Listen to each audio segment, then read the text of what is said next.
Revolt of the Dwarves, an endless quest book. I don't know, Wolfie. Maybe, maybe I'd better try to reach the city. I certainly don't really want to go after those dwarves. I'm scared of them.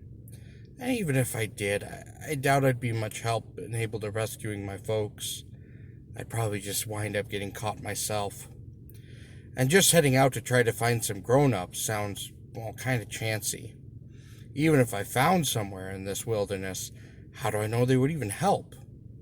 It's such a weird story, probably no one would believe me. I believe you, and I'm grown up, says a tiny voice behind you. Who's that? Who's there?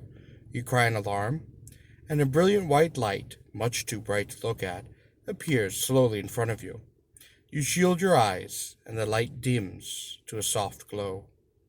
In the middle of the glow stands a small winged figure, only slightly taller than Woofy, and it's unlike anything you've ever seen before. Didn't your mother ever tell you it's not polite to stare? Anyhow, I'll repeat. I'm an adult, and I believe you. But you stammer, floundering helplessly. I'm a pixie, dummy. A pixie. But you don't really exist. My dad says so. Dad says I let my imagination run away with me. Maybe I'm only dreaming or hit my head harder than I thought. Go away, you're not real.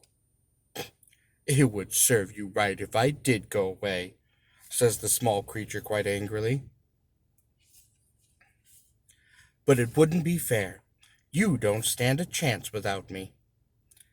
Heaving a great sigh, the pixie says, That's the problem with you humans. You keep ignoring your imagination.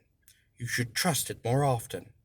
Leave your mind a little more open, and you'll be able to believe in glorious creatures like me. Are you really a pixie? You ask in amazement. And a grown-up one, too?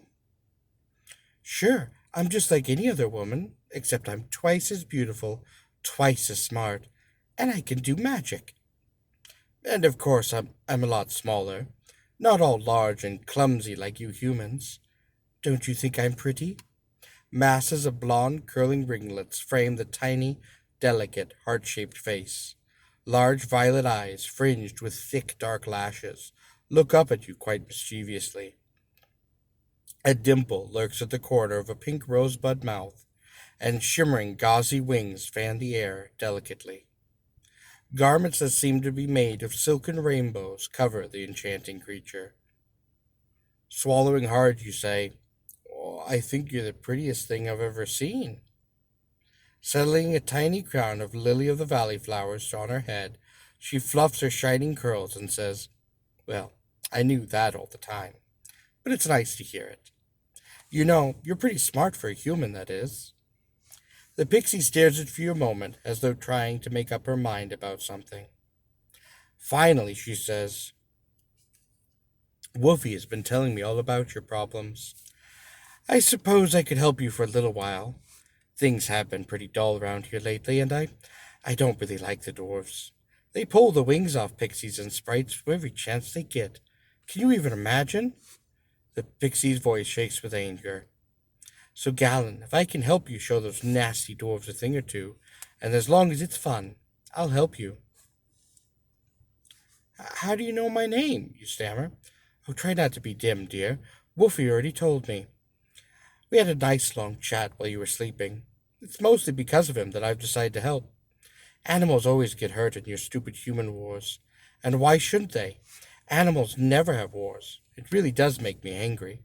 The pixie stamps her foot in midair. But who are you? Oh, yes. I guess I should introduce myself.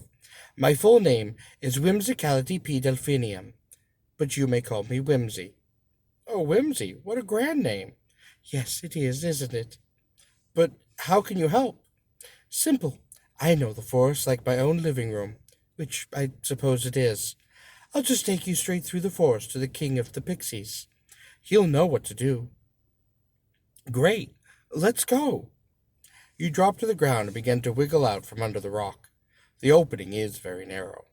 Only by pressing yourself flat in the mud are you able to slowly squeeze through. You carefully look around for dwarves before you stand up, and last night's mud still clings to your clothes and hair. New mud is also covering you again, head to toe. Ugh, I don't really know if I want to be seen with you right now. It's not bad enough that you're human, but a dirty human is way too much to bear. The pixie hovers in midair before you, a disapproving frown on her face. She's flung a cape of brilliant red cardinal feathers over her shoulders, and as she shimmers in the sunlight, you feel large, drab, and very clumsy. Oh, I'm sorry. I can't really do much about my size or my appearance, you say gratefully. Oh, but I can, says Whimsy. We'll go to my friend the Dryad. She's got a shrinking potion that she's been saving. I'll have her let you drink it, and then I'll get you some spare pixie clothes. Shrink me, you cry in fear. Will it hurt? Will I stay small forever? Oh, don't be silly, says Whimsy, and without even looking at you, or to see if you're following, she flies down the hill. Vote 1 if you choose to go with Pixie and to take your chances on being shrunk. Vote 2 if you choose to leave Pixie behind and to go after the dwarves instead, following them to the city.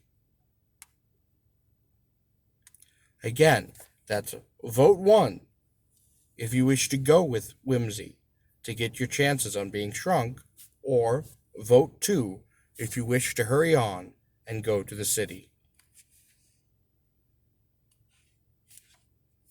You have a wonderful and blessed day.